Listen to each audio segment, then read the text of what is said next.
Fabulous. Can see the screen. Yeah. If everybody can hear, let me just start. Good morning, everyone. Welcome to the TRW monthly meets that we have, the bi-monthly meets, and She Elevates today. And very happy to see that Dipti has changed the slides to a very Deepavali kind of a mode, because today we decided let's not do serious matter. We'll do something fun. And we have a very special guest amongst us as well today. Usha ma'am is here, and she will be taking the floor in a few minutes once I just kind of finish the due diligence that we typically do on all these meetings. So Dipti, if you'll go to the next slide.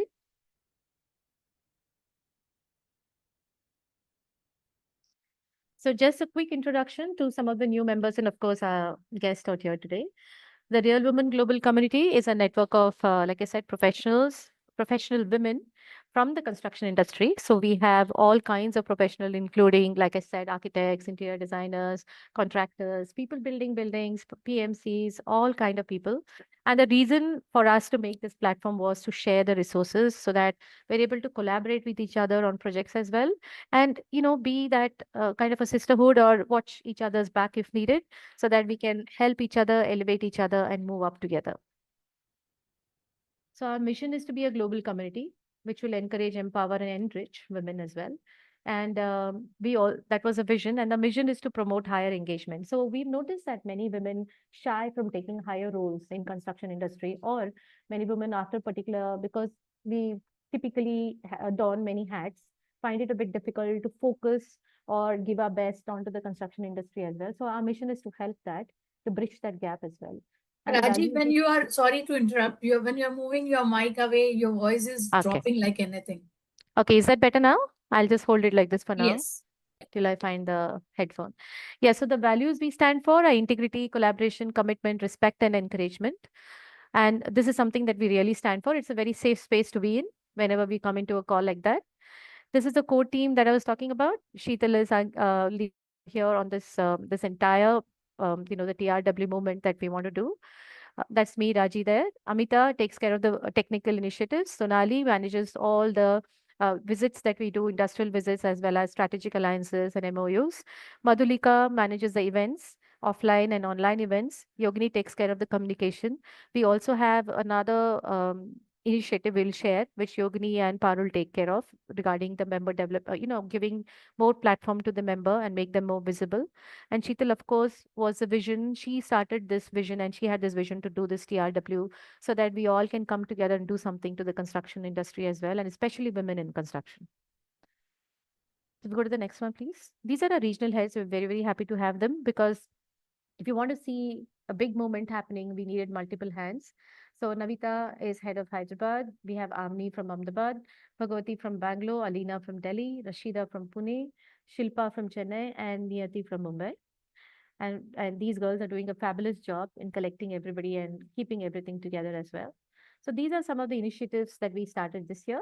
Madhulika manages a She Unwinds, wherein we have a lot of sessions online and offline, because all work, no play is not going to make us any fun. So Sonali manages She Explores, taking you to various industrial visits as well, so that we learn from each other and other projects as well. Raji manages the She Elevates as well as the She Networks. Yogini manages She Builds. So any of your projects you want us to highlight and upload on the digital media, please feel free to share it with Yogini. So we have something called the She Builds, where we can showcase your work as well. Parul does She Inspires, where she talks to you about what inspires you, and things in you that inspire others as well. And Amita leads the She Guides and the She Leads as well, wherein we have a mentoring program, as well as we put a spotlight and people who are leaders in their profession, so that we are able to learn what makes them different and, of course, inspire others. So the next slide, please. As I said, we are a set of women with diverse area of expertise. So we are into engineering, digital transformation, education, everything, licensing. So we can actually form absolutely a all-women team on any project. The next one. So we've been having these kind of knowledge sessions over the meet. So it's been growing, having how to retain the stuff that you have from BIM to how to get your time back. How do you do proper time management, so to say? And, how do you manage yourself emotionally? Because it's not easy running a business or being at the top level as well in a company. So how do you manage all these things is also important. So we have had knowledge sessions over months. These are some of the success stories and all the ladies doing us proud, being on certain panels, on stage, as well as being published. We go to the next one. These are some of our new members. If any of you are there today, Jasleen, Veena, Ratnavali, Anjali, Pooja, Prerna, Aarti, would you Yes. please? Yeah, we would Yeah. like to. Can you just, we can stop sharing, Dipti, so we can spotlight them. Would you like to please share about you in 30 seconds? Yeah, sure. So I'm Aarti Limay from Bombay, and we are into turnkey contracting. And what we do is, we started as structural auditors, then we do structural stability certification. We also do IIT vetting, and now we are doing turnkey contracting. So currently, our project is going on in Pandharpur. So we are building an ashram there. So that's about it. And I have a team of about 40 people in Bombay. And on a personal level, Excellent. yeah, do I need to even share about personal? Of course, you should. We Yes, are not yes. just professionals. So on a personal level, I love to make candles. I love art, and Very nice. I am into all these esoteric sciences, healing, different types of healing Wow. modalities. Yeah. So that's about it. Yes. Excellent. Thank you so much. Yeah. And Veena, would you like to go? Would you like to introduce yourself?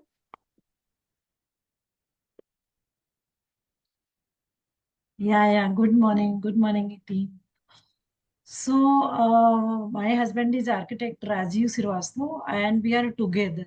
Actually, I support his back office, and we are as a architect. Presently, we are doing a stone work, designing and flooring. Presently, we are working for Kap Parade and Dharavi Metro Station and Ram Mandir Ayodhya as well. And we design the artifacts too. And we are doing granite and marble on large scale. Acha. Yeah. Excellent. And personal level, I love to singing and dancing. Very good. So we'll be able to Yeah. hear you after the session today. We'll be very happy if you can join in the fun. Yeah. So that was my short introduction, and I think so. It's coming a really very positive vibes early morning in the Saturday. Yeah. Thank you. Have we missed anybody? Any other new members joining today? No, I don't think so, Raji. Okay. So let's go back to the slides, Dipti. I would love to give the floor back to Usha ma'am as soon as possible now. And some welcome to the new members. You would love it with us. And so today's session is all about storytelling. And I guess all of us at some point have been intrigued by storytelling, either by our grandparents or even by our friends, or we have visited any of these sessions as well. And many of us have to tell a story at work as well, most of the time. So I thought, why not? Why don't we call some professional and a very esteemed person in this segment as well? So Usha ma'am has been an award-winning storyteller. She's a TEDx speaker as well. And like she mentioned when I was speaking to her, she's been traveling around the world to tell stories on Ramayana. She's been invited by many governments to talk about feminism as well as folktale and any related to stories related to Indian culture. She's founder of the Mumbai Storytelling Society and the festival director of the Mumbai International Storytelling, which will happen next year in 2026 of August. So hopefully many of you all will also visit and take part in the whole thing. So Usha ma'am, up to you now. And we're absolutely really excited to listen to what you have. And ma'am has promised that it'll be some very interesting folk tales related to women as well and empowerment too, but a fun one. So over to you. Thank you so much for joining us today. Thank you, Raji. First, refer to me as Usha. I'm Okay, not ma'am. great. If y'all are girls, then I'm definitely not ma'am. And it's Mumbai Storytellers Society, which is a not-for-profit organization which Okay. preserves the oral tradition. That's been our tradition in the community. And our next Mumbai International Storytelling Festival is scheduled in August 15th and 16th at the National Center for the Performing Arts at the Godrej Dance Theatre. Well, let's dive straight into stories. Thank you for inviting me. And I was just wondering, what kind of stories to tell, since you said it is She Elevates and it's voice to the voiceless. Very important for our voices to be heard. So I just want to start with saying that stories matter. The words, the first thing that an infant hears once upon a time as a parent whispers to the baby, and the magic begins. So we swim in stories, we marinate in them, we repeat, we tweak, we share, we develop our own stories, and when we are developing our identities, we use them to explore adventure, danger, independence, romance. We borrow personas from the stories, and we also test drive personalities, internalizing the characters and all the embedded codes of what it means to be a shiro, a heroine, a man, a woman, to be rescued, to be a rescuer, and to be valued. So stories matter. So I want you to sit back today and enjoy a couple of stories that I plan to share with you. Raji, I have the floor for how long? I guess 30 minutes, 30 to 40. Is that okay? Okay, that's fine. I'm just looking at my watch clock. That's fine. So I want to start that we need to speak out. If we don't spill the beans, or if you don't speak out, unspoken words can lead to catastrophe. And this I will tell you through a story, which is a folk tale. I think I wouldn't say written by A.K. Ramanujam. Probably he found many of these folk tales, the great folklorist from Karnataka.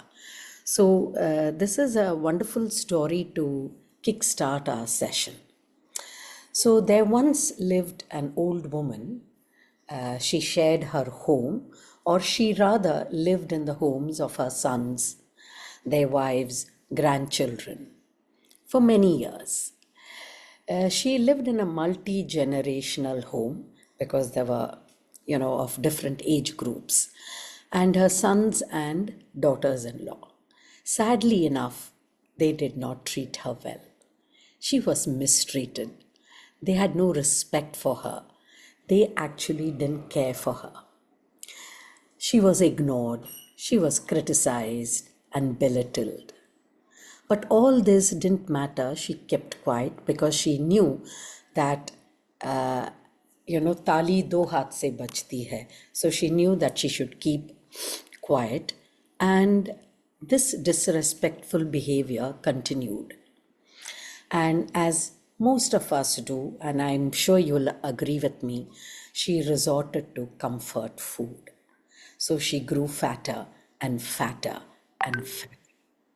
Now, this gave her daughters-in-law, the grandchildren, cause to tease. So one day she couldn't take this tongue lashing. She had reached a point of no return, and she just walked out of the house. She walked for some time and came to an abandoned house. She went inside that house, and then suddenly she looked at the wall. She started to cry, and she poured her heart out. She told that wall all about the way her first son had treated her. She shared the deep misery that lay within her. And as the words poured out of her mouth, the wall collapsed. She turned to the second wall. We know a house has 4 walls, and she did the same with the second wall. She told the wall about how her second son, his wife, and the grandchildren treated her shabbily. She poured out her woes and her misery, and against the strength of her words, the wall too collapsed. Then she turned to the third and then the fourth wall, and the same thing happened. All the four walls collapsed. And she felt suddenly a lightness, the grief or the pain that she was carrying on her shoulders. Everything disappeared. She became lean. All that weight that she had gathered inside her just collapsed or disappeared. She became thin, and the huge weight that she had been carrying too disappeared. She walked out of this dilapidated house, which had no walls now, and walked free.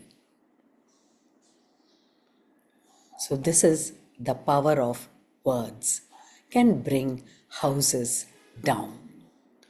Speak, communicate.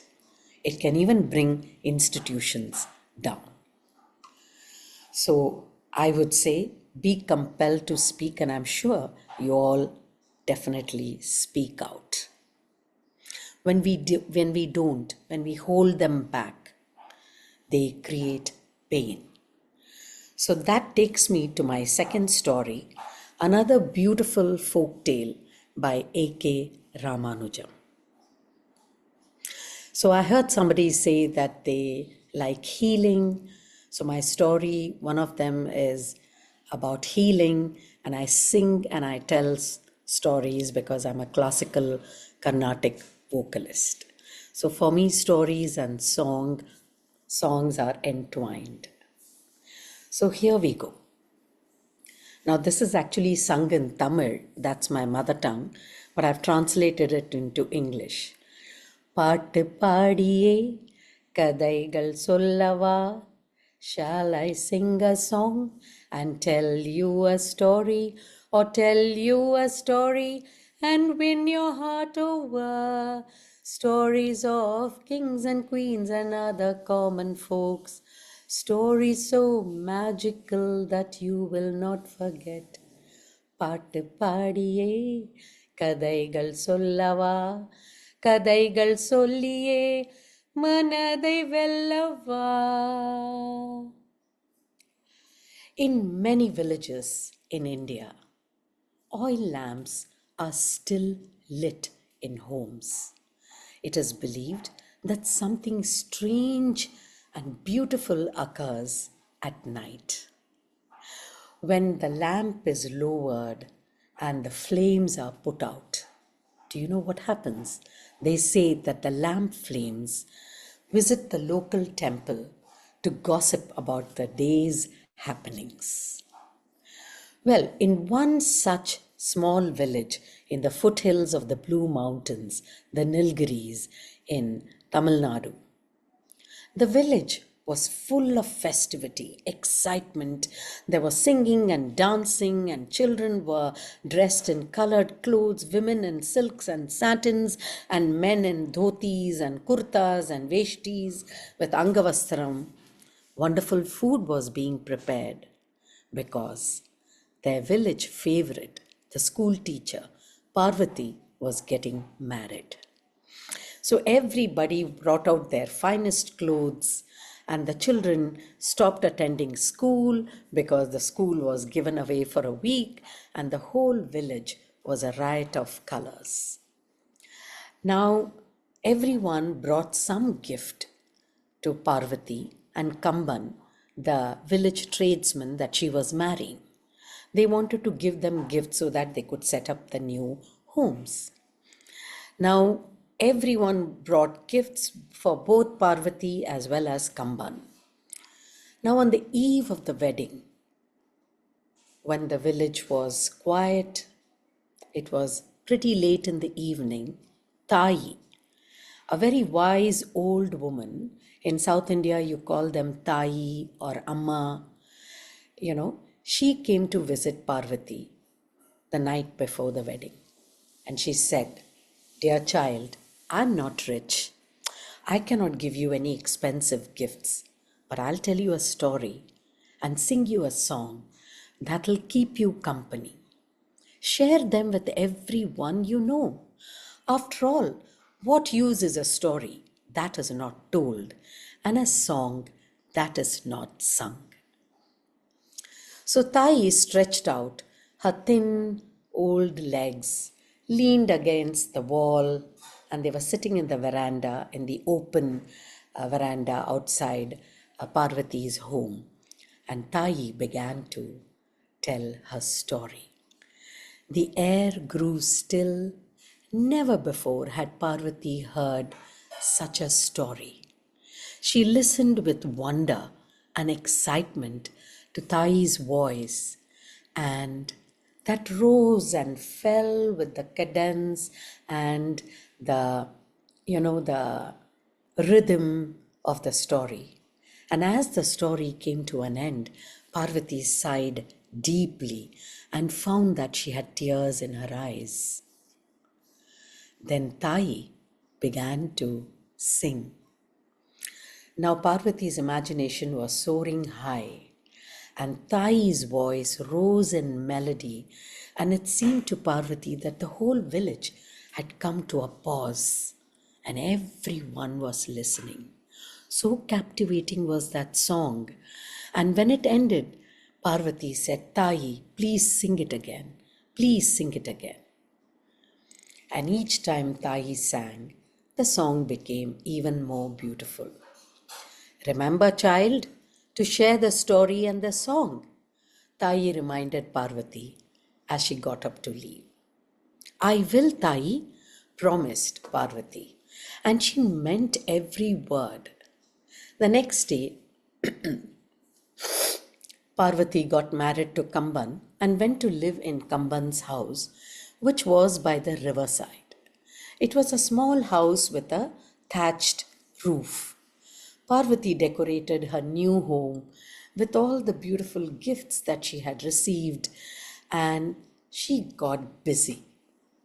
Kamban too had received many gifts, but his prized possession was a beetle nut crusher and a carved wooden box in which he could store his beetle leaves and nuts.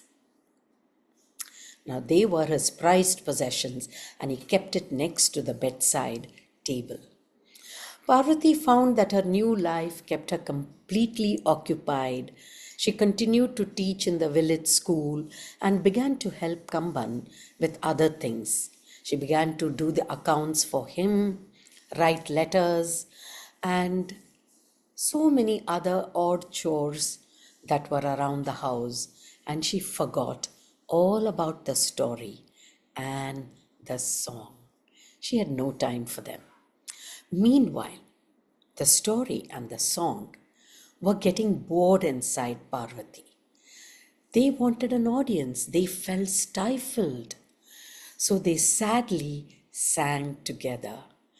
I am a story I want to be told before I grow weary and old. I am a song I want to be sung while I'm still lively and young. We are a story and a song meant to be heard, every note, every word. Oh, Parvati, why don't you care? But Parvati was oblivious. One afternoon, she was roasting coriander and red chilies for sambar. She would freshly ground her masalas. And Parvati sneezed. This was just the perfect moment the story and the song were waiting for. They leapt out of her mouth. Now they are spirits. Now once they come out, they can't just roam around in their spirit form.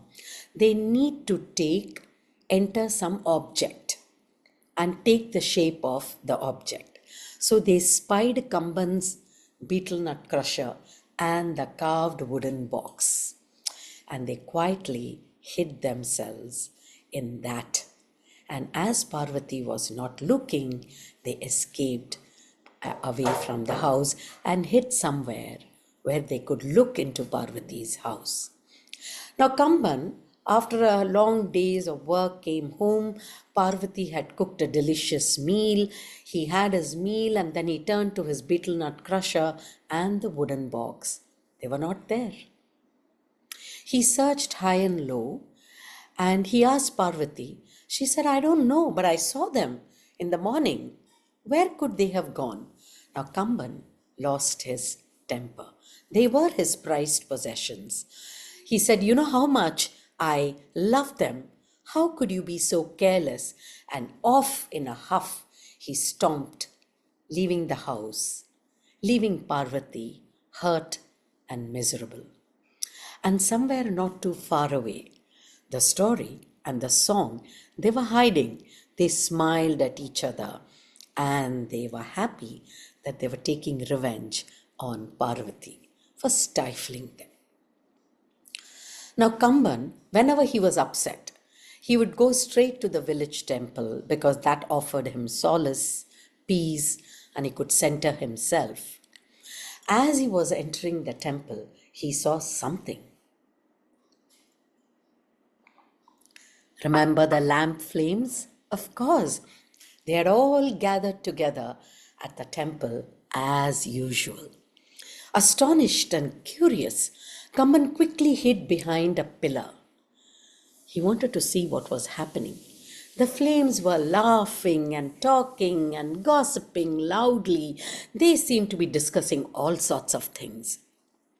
From funny things that happened in their houses to news from nearby villages. Kamban leaned forward in amazement as the nighttime air was filled with their vibrant, trilling laughter. Suddenly, another flame came, huffing and puffing and out of breath. Something very strange happened in my house, said the flame. All the other flames surrounded her in curiosity and asked her, continue, what happened? And the flame said, the lady in my house was cooking in the afternoon when she suddenly sneezed.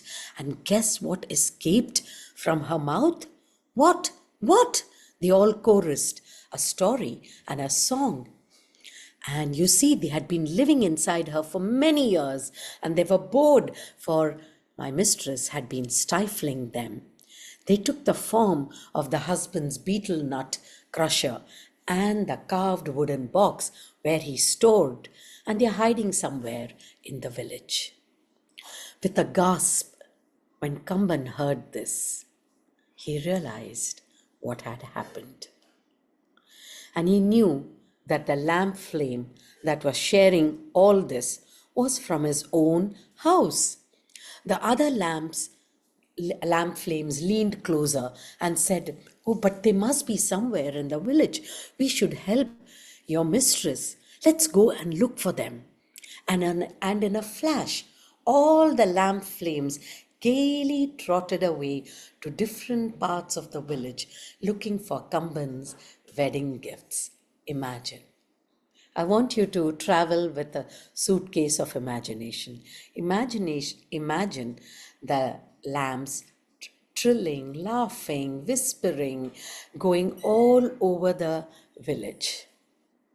Kamban, meanwhile, returned home, and Parvati was sitting at the doorstep, confused and crying.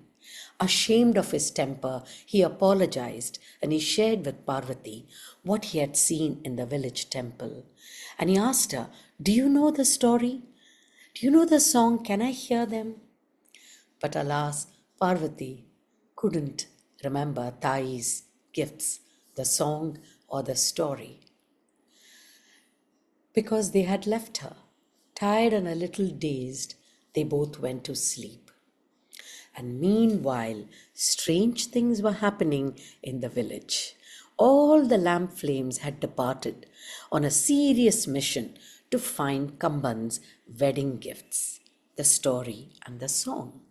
The entire village looked like a magical place with little lamp flames merrily dancing around in a flurry of light, just like during Diwali. By the warm glow that they cast in the darkness, the story and the song could not escape them. The lamp flames found them hiding by the riverside in a boat, and they could look into Parvati and Kamban's house. The band of good-natured lamp flames convinced the story and the song to forgive Parvati and return to her. Well, the group of mysterious spirits quietly crept out into Parvati's house through the window that night.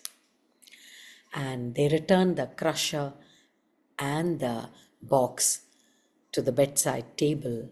And when Parvati took a deep breath, her mouth opened and the spirits jumped into her.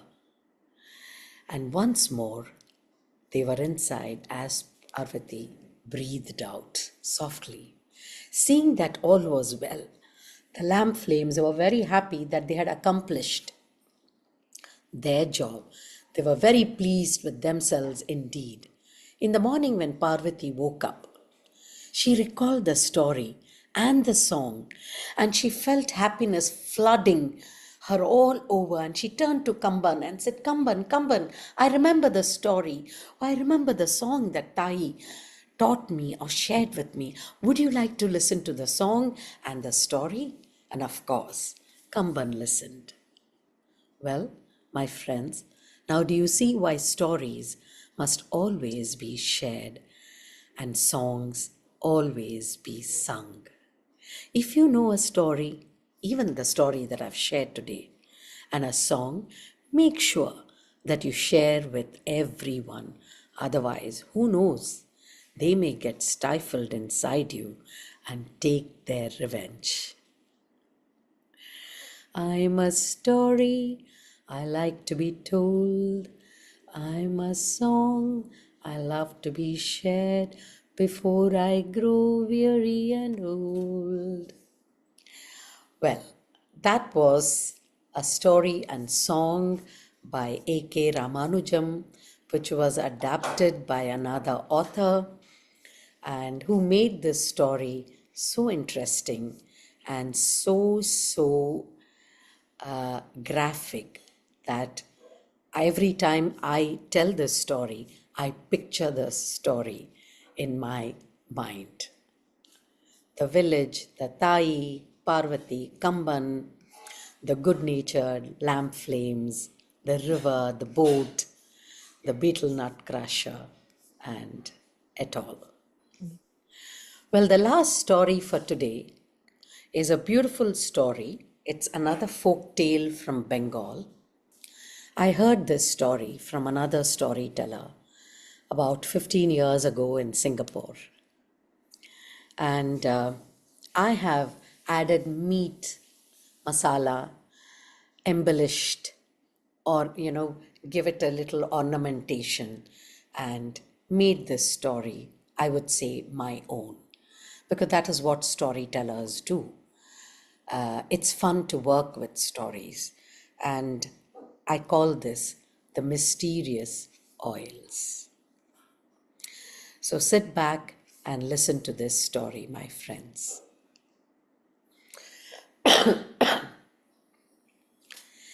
Mehndi है रचने वाली, हाथों में गहरी लाली, कहे सखियां अब कलियां हाथों में खिलने वाली है, मेरे मन को जीवन को नई खुशियां मिलने वाली है। ओ हरियाली बनो ले जाने तुझको गुइया, आने वाले हैं सैया, थामेंगे आके बैया, गूंजेगी शहनाई, अंगनाई अंगनाई बन्नू।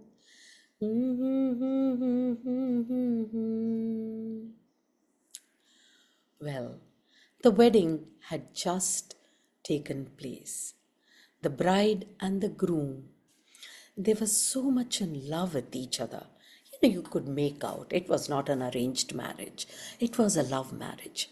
They were lost in each other and gazing into each other's brown eyes, caressing the cheeks with a smile tilted at the corner of their lips. Well, this idyll did not last very long. It lasted for 7 days and 7 nights. It was time for the bride to meet her mother-in-law. Well, as she entered her mother-in-law's house, you could sense that the temperature had dipped a little bit.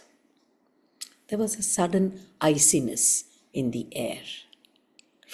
Whether the mother-in-law didn't like the look of the daughter-in-law because it was not an arranged marriage, it was a love marriage, and you could see that there was no chemistry between them, no love lost.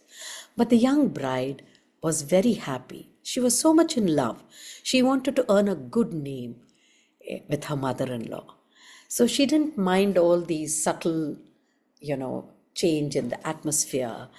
And it's generally the custom in West Bengal, or I guess in North India, that until the mehendi, the henna, has faded from your hands, you are not put to work in your husband's house, but not in this house. And the young bride, she didn't mind. She was set to work straight away, washing, cleaning, scrubbing, brooming, ironing, cooking, dusting, you name it. But she did it all happily. She loved her husband and she wanted to earn a good name. But when you have a mother-in-law who's dogging your footsteps, looking over your shoulder, you tend to become silly, you become nervous, you make mistakes. That's exactly what happened. One day, the daughter-in-law was washing clothes, her husband's shirt in the bathroom, and she was scrubbing the collar of the shirt. And her Shashurima, her mother-in-law, stood there with her hands on the hips and said, "Well, girl, hasn't your mother taught you anything? In this house, we wash the cuffs first, scrub the cuffs. Your mother hasn't taught you anything." Oh, Shashurima, I'm so sorry. I will wash the cuffs first." And the young bride began to scrub the cuffs. Well, another day, when she was stirring the curry in the pot in the kitchen, her mother-in-law stood in that same pose, hands over hips, and then called out, "Hasn't your mother taught you anything, girl? In this house, we stir anti-clockwise." "Oh, Shashurima, I'm so sorry. I'll do it exactly the way you want." And she began to stir the curry clockwise. Well, this continued. There was something or the other. One day, as she was brooming the yard, her proverbial monster-in-law stood there and said, "Did I not tell you, girl, that you should match the broom to the angle of the branch of that peepal tree?" "Oh, Shashuma, I did that, but you see there's a gentle breeze blowing and the branch is moving." "Oh, don't sass me, girl. No mouth. Zip your lips and do as you're told." The girl continued, and she would cry herself to sleep. She didn't want to share this grief with her husband because he was already on thin ice with his mother. It was a love marriage, not an arranged marriage. So she cried herself to sleep, but she looked at her husband's sleeping, supine form and cried out wordlessly, "सीखो ना नैनों की भाषा पिया, कह रही तुमसे ये खामोशियाँ, सीखो ना, लब तो न खोलूंगी मैं, समझो दिल की बोली सीखो ना, नैनों की भाषा पिया.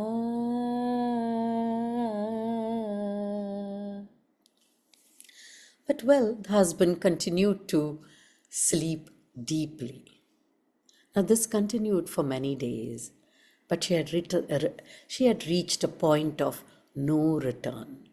One day, she couldn't take her mother in law's constant, bickering and finding faults, and she just ran out of the house, dropped whatever she was doing, ran towards the woods, and she stopped. She stood there. She adjusted the cotton sari around her slight form, increased her pace, entered the woods, and began to walk briskly. She rounded the corner where the old banyan tree with the hanging roots stood. She turned the corner and came to the bridge. And then she crossed the bridge, and on the other side of the bridge was this old mysterious woman who used to sell oils, chamomile, lemon, lavender, ginger, peppermint, tea tree, rosemary, eucalyptus, holy basil, frankincense, all these oils which were used for healing. And she had heard that chamomile calms, lemon lifts, lavender sings a lullaby, peppermint cools, bergamot walks the fine line, rosemary restores. She ran to the woman and said, "Please, please help me. I need this pain to go away. I can't take it anymore. I just can't take it anymore. Give me something to relieve me." The old woman smiled. She listened to the young bride, and she took a small bottle. She blended these lovely oils and then poured it into a bottle and said 10 rupees and gave it to the young bride. The bride gave her 10 rupees, and the old woman said, "Child, remember, when the oil in the bottle disappears, so will all your troubles." The young bride thanked the old woman. She rushed back home and she called out to her mother-in-law, "Shashuma, Shashuma, would you like a massage?" And before you could say mishti doi, her mother-in-law lay flat on the bed. She had loosened her blouse. She was lying on her stomach, and she said, "Right there on my shoulders, massage." Now, I'm sure you women or young girls have been to the masseuse and a spa treatment and have enjoyed the wonderful soothing hands of your masseuse. But here, the young woman, she took the oil, she didn't warm it. She just slapped her hand on her mother-in-law's shoulder. Not a whimper, not a word of complaint. She began to knead the flesh, the shoulders, the shoulder blades angrily. Her movements were like a percussion instrument, thumping, actually cupping and compressing, kneading the flesh, not gentle strokes, wringing it, but not a word of complaint. And the next day, after she had finished her chores, she asked her mother-in-law, "Would you like a massage, Shashuma?"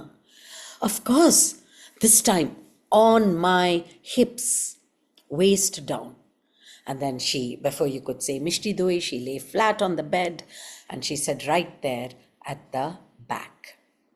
Again, the young bride took the oil and slapped her hands on the back, kneading that flesh, wringing it, pummeling it, pounding it. Well, all the movements, not a whimper of pain or complaint. All the anger, all the resentment that was on her shoulders moved to her elbows and then to her wrists and then to her fingers. And one day, something changed. The air between them became warmer and they started to talk. And the mother-in-law said, "Do you know, girl, I love my son. He's my only son. I love and care for him." And the daughter-in-law said, "Shashuma, I know that. I too love your son. I miss my mother, my sister, my brother, my family that I've left and come here." And the mother-in-law said, "I have this ache in the lower back, and that's why I'm always in a foul temper." And as they began to talk, the atmosphere around them it changed. They started sharing stories. And one day, the girl looked up and she saw there was just a tiny bit, just one drop of oil left in that bottle. She excused herself and told her mother-in-law she will be back. She ran towards the woods. She stopped. She adjusted the thin cotton sari over her, around her slight frame, picked up her steps, her pace, rounded the corner where the banyan tree with the hanging roots stood, and then she crossed the bridge, and across that was the old woman with the oils. She ran to her and said, "Please, please, reverse the magic, take away the poison. Please, I don't want my mother-in-law to die. Please, please reverse the poison." The old woman smiled at her and said, "Child, I can't reverse the magic. Whatever was there inside that oil can't be taken back. Oh, but you see, I like my mother-in-law.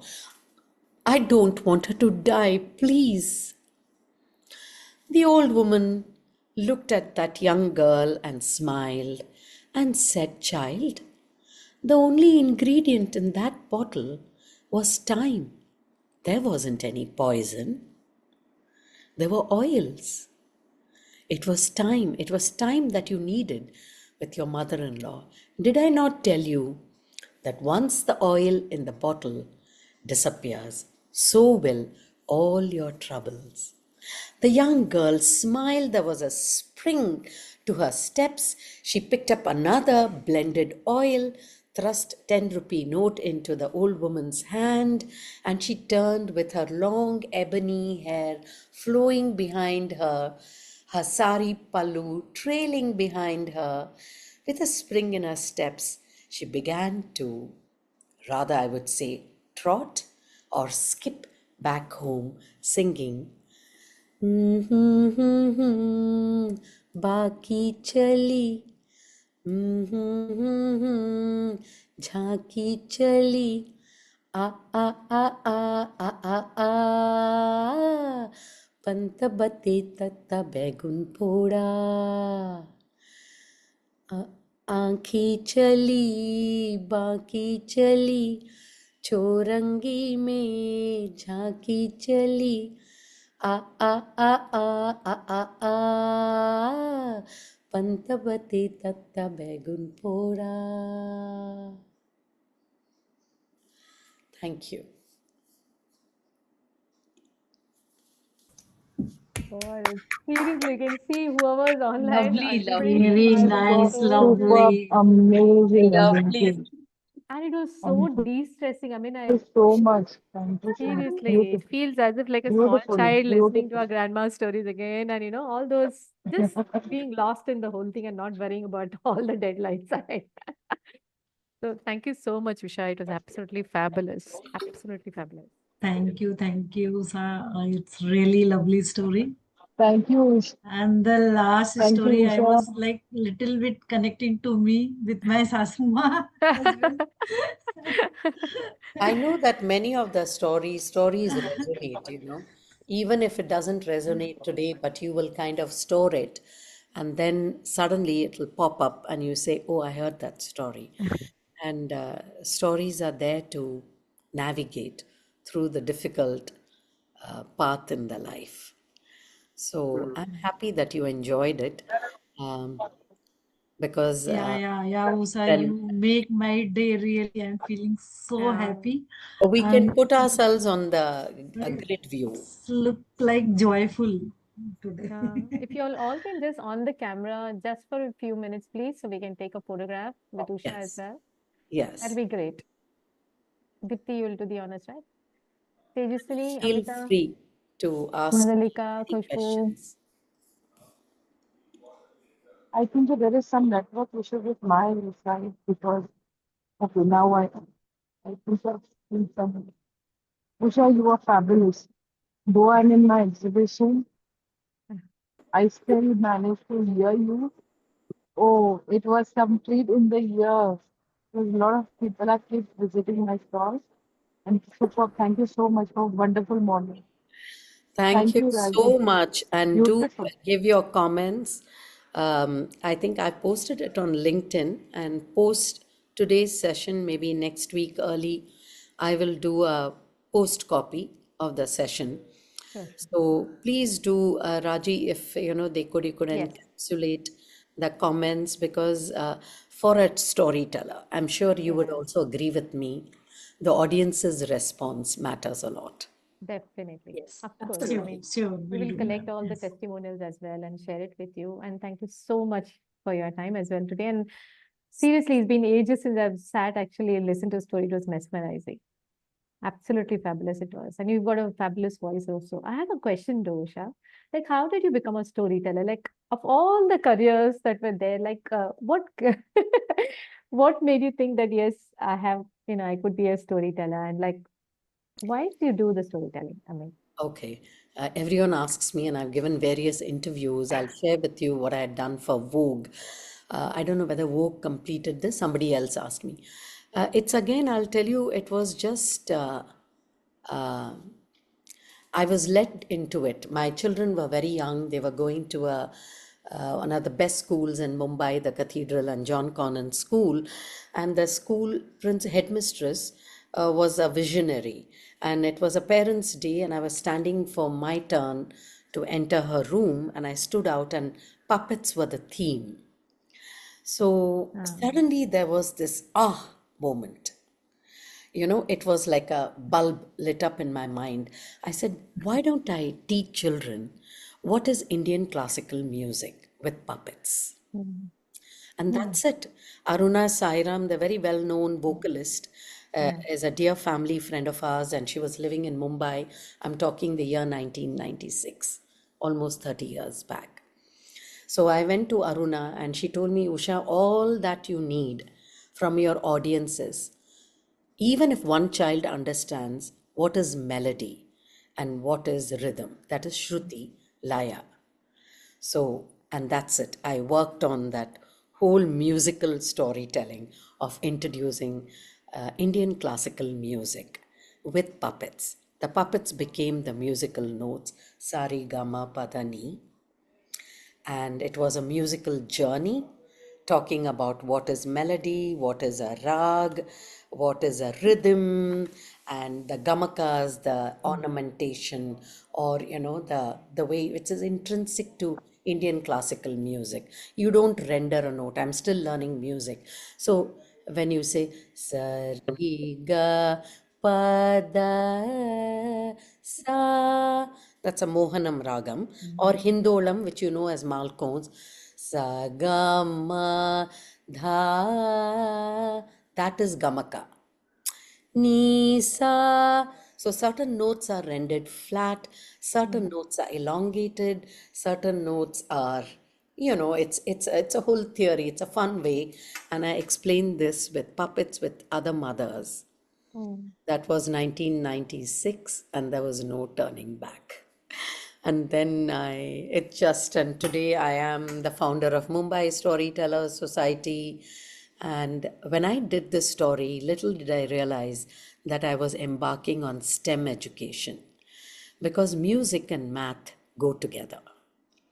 So I explained the basic concept of, ascending numbers, descending numbers, odd and even notes, consecutive notes, alternate notes, and what is rhythm, the time frame. So all this, actually, I based it on Sound of Music. So when she says, let's start at the very beginning. So, very good place to start. When you Yes. sing, you begin with sari ga ma pa da ni. Well, then the whole story. So, when you mix up the notes, you get different ragams. So, depending how you place the notes. It's a journey. I mean, something that I enjoy and I'm passionate about. And that's why I'm a passionate storyteller today, so that I'm able to share stories with you. It's been a long journey, 30 years. Thank Excellent. you, Raji. Fantastic, Thank you fantastic. so much for coming in today as well. And we really love listening to you. And we'll send in all those testimonials and everything. And I'm sure everybody out here, many are asking me for the recordings already. But yes, everybody absolutely enjoyed. And all of us have Yeah, just started the don't weekend on a share Sunday it. night. Nice. Just don't share it on Just be on the social show. media, Sure. because I really don't do that. Sure. And I am in Pune today evening. Tomorrow I'm doing a session at the Pune Club for the Rotarians, for the women, but I'm sure it must be an indoor event where I'm sharing stories again about strong women, about the heroine's journey. So the stories that I'm doing is about Shurpanaka and Shabari from Ramayana, Nice. then in the form of songs and stories. Wow. So again, Okay. unheard voices. You don't know that story. You Nice. know what people have put it out there for you, but their Super. perspective. Yeah. Very nice. Thank Excellent. you, Raji. Thank you And so much. wishing Thank you you so absolutely much. the very best from all of us out here, and keep rocking. And I'm sure you're going to do everybody proud, and best of wishes for your next year's session in the International Fest as well. Thank you so much, Usha. And Thank you. I'll keep in touch with Wish you you a for sure. happy Diwali too. Yes, and Yes, happy wishing Diwali you to all you. the Festival of Lights. Remember the story about the Yes. song, The Lamp Flames? I can Lamp. imagine them roaming around. Yeah, same here. Visualizing. I actually had a lot of goosebumps during that story, you know. Yeah, Really sweet. it's a wonderful story. I shared it in Toronto, and it was lovely. It wasn't winter; it was September, so autumn, and it's beautiful. It's nice to share stories in winter. Yes. Yeah. Thank you so Thank much, Usha. you. Thank you so Thank Thank much. you. you. Bye bye. Bye. Bye. See you Sure. all. Thank you so And much. Bye, Raji. guys, yeah, and Bye happy bye. happy Happy Diwali to Diwali each to one of all. you. Happy day.